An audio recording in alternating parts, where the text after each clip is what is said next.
আসসালামু আলাইকুম। আমি এনামুল হক, সহকারী শিক্ষক, হাজী আব্দুল কাদের প্রধান উচ্চ বিদ্যালয়।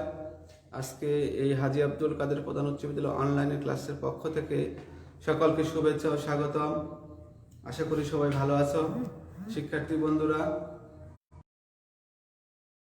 সম্পর্কটা সেটা নিয়ে আলোচনা করব। তো শিক্ষার্থী বন্ধুরা সবাই ষষ্ঠ শ্রেণীর গণিত বই, খাতা এবং কলম নিয়ে প্রস্তুত থাকো।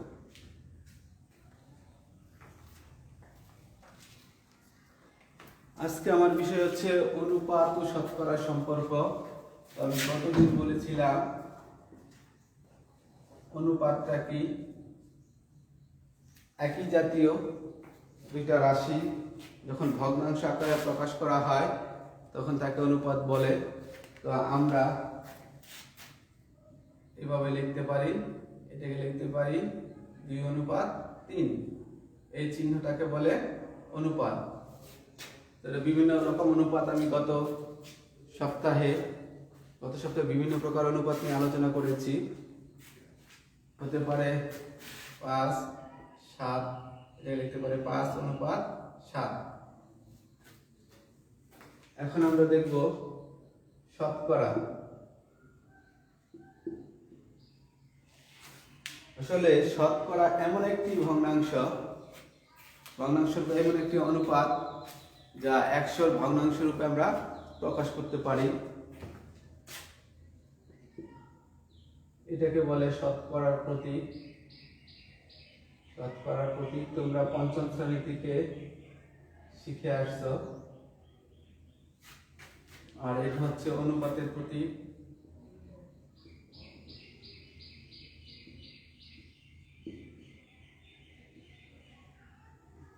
আসলে আমরা এই পার্সেন্ট দেখতে পাচ্ছি যে 100-র সাথে তুলনা করা হয় 100 ভাগের 1। এখন যদি আমি বলি 5%, তাহলে আমরা লিখতে পারবো 100 ভাগের সাথে 5-এর তুলনা। তো এই জন্য বলছি অনুপাতটা হচ্ছে দুটি একই জাতীয় রাশি যখন ভগ্নাংশ আকারে তুলনা করব তখন আমরা অনুপাত আকারে প্রকাশ করতে পারবো। শতকরাটা হচ্ছে এমন একটা ভগ্নাংশ যাকে আমরা অনুপাতের এরকম একটা অনুপাত যাকে আমরা 100 ভগ্নাংশের সাথে তুলনা করতে পারি। তো এই দুইটার মধ্যে কি সম্পর্ক আজকে আমরা দেখব, অনুপাত ও শতকরার সম্পর্ক।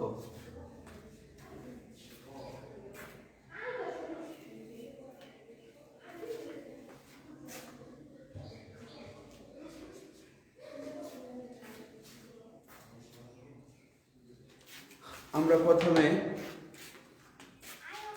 যে কাজটা করব সেটা হলো অনুপাত থেকে শতকরায় প্রকাশ। তো আমরা কয়েকটা অনুপাত লিখি। লিখলাম 3:20, 1:4। আরো কয়েকটা অনুপাত আমরা লিখতে পারি 8:25। তো আমরা 3টে অনুপাত লিখলাম এখানে। তো এই অনুপাতগুলিকে আমরা কিভাবে শতকরা প্রকাশ করব তো দেখে নিই। আমরা আগেই বলেছি শতকরা এমন একটি অনুপাত যা 100-এর ভগ্নাংশের সাথে তুলনা করা হয়, 100 ভাগের সাথে তুলনা করা হয়। তো আমরা এটা লিখতে পারি 20/3। তো শিক্ষার্থী বন্ধুরা, আমরা বলেছি যদি শতকরায় প্রকাশ করতে চাই,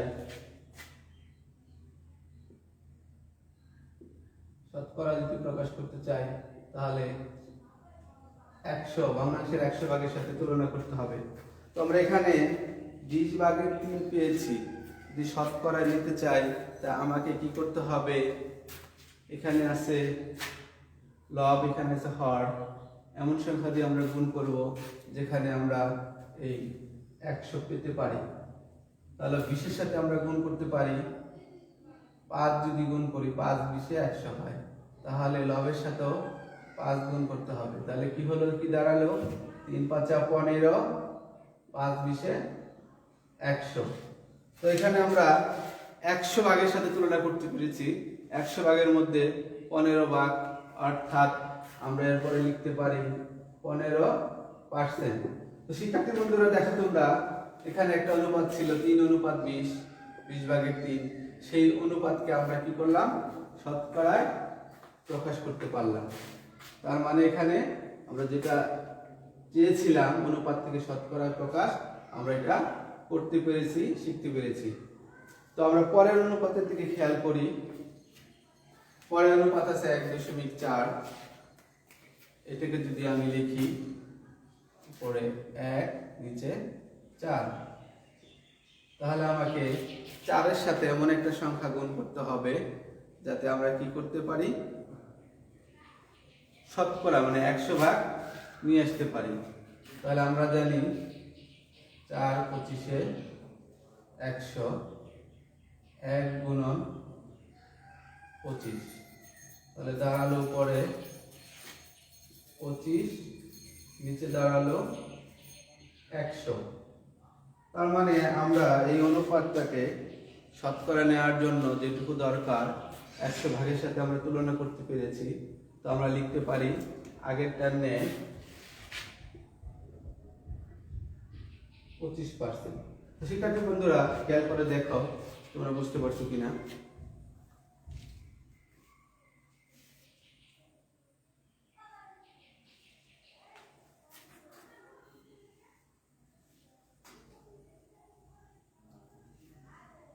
এরপর আমরা পরের যে অনুপাতটা আছে এটা নিয়ে কাজ করব।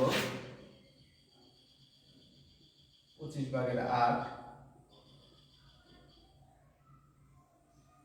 শিক্ষার্থী বন্ধুরা খেয়াল করো, এখানে 25 আছে, তো আমাকে 100 লিখতে হবে। আমরা কি করতে পারি, 4 25-এ 100, তাহলে আমরা 4 দিয়ে গুণ করতে পারি 32 100। 100 ভাগে 32 ভাগ, 100-এর সাথে আমরা তুলনা করতে পেরেছি। তো আমরা এখন এটাকে শতকরায় প্রকাশ করতে পারবো 32%। তো শিক্ষার্থী বন্ধুরা আমি আশা করছি তোমরা এভাবে যে কোনো অনুপাত থেকে তোমরা শতকরায় প্রকাশ করতে পারবে। খাতায় এগুলি উঠে নাও।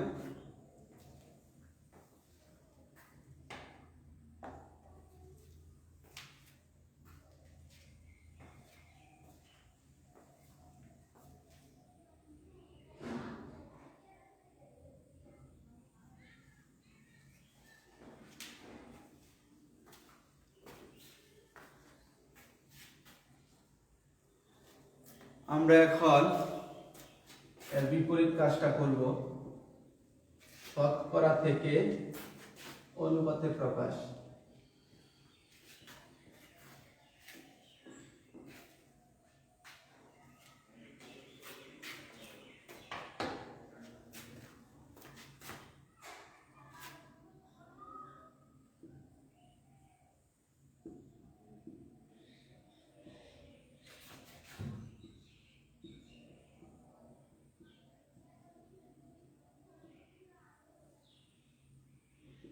শতকরা থেকে অনুপাতে প্রকাশ করব আমরা এখন। আমরা কয়েকটি শতকরা পার্সেন্ট লিখি।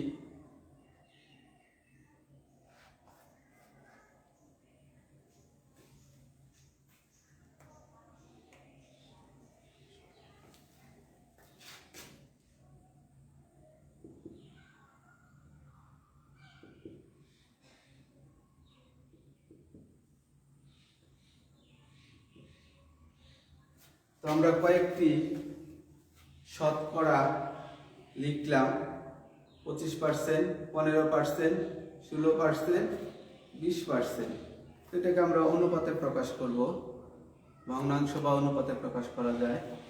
আমরা জানি 25% বলতে বোঝায় 100 ভাগের 25। এটাকে যদি আমি ছোট করতে চাই, লঘিষ্ঠ আকার করতে চাই, তা আমরা লিখতে পারি 5 5 25, অথবা যদি একবারে নিতে চাই 25 কে 25, 4 25-এ 100। তো আমি লঘিষ্ঠ রূপ পেলাম 4/1, এটাকে আমরা বলতে পারি শতকরা থেকে ভগ্নাংশে পরিণত করেছি। এখন এই ভগ্নাংশ থেকে আমরা অনুপাতে প্রকাশ করব, 1:4। তাহলে শিক্ষার্থী বন্ধুরা দেখো, আমরা পূর্বে এরকম অনুপাত থেকে শতকরায় নিয়ে আসছিলাম, এখন আবার কি এই শতকরা থেকে অনুপাতে প্রকাশ করেছি।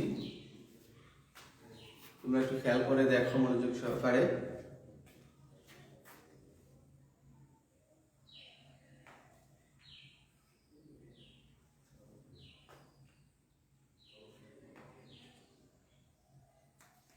এখন আমরা 15%কে যদি লিখি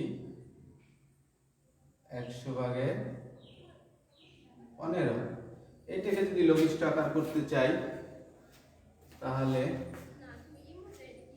5 দিয়ে যদি ছোট করি 3×5=15, 5 দিয়ে ভাগ করলে 20, তাহলে 20/3। এটা ভগ্নাংশে পরিণত হয়েছে। এখন এটাকে আমরা অনুপাতে নিয়ে যাব, 3:20।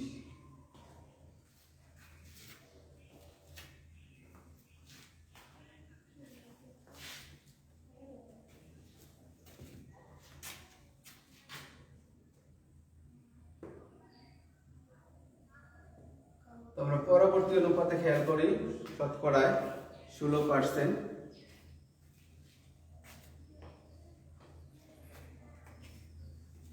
আমরা লিখতে পারি 100/16। এটাকে যদি আমি লঘিষ্ঠ আকারে নিয়ে আসি, 4 দিয়ে যদি ভাগ করি, 4×4=16, 4×25=100, 25/4 আমরা ভগ্নাংশে নিয়ে আসতে পারলাম। এখন আমরা কি করব, অনুপাতে লিখব, 4:25।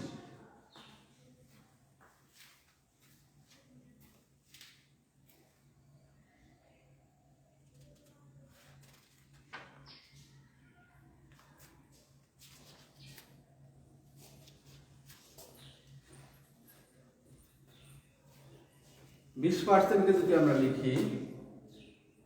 লিখতে পারি শিক্ষার্থী বন্ধুরা, কত লিখতে পারি, 100/20। এটাকে যদি লঘিষ্ঠ আকার করি, 20×20, 5×100, 1:5।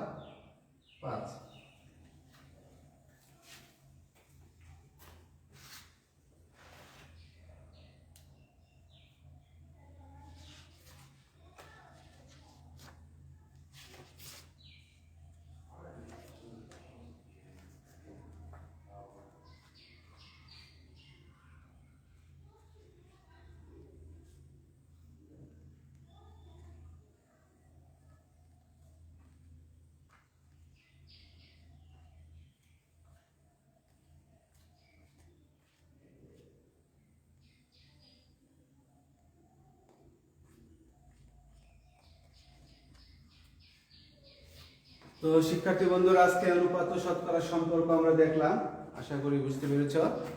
আগামী ক্লাসে এই অনুপাত ও শতকরা সম্পর্কের উপর আবার একটি ক্লাস হবে সৃজনশীলের উপর। তো আজকের মতো বিদায়, সকলকে ধন্যবাদ।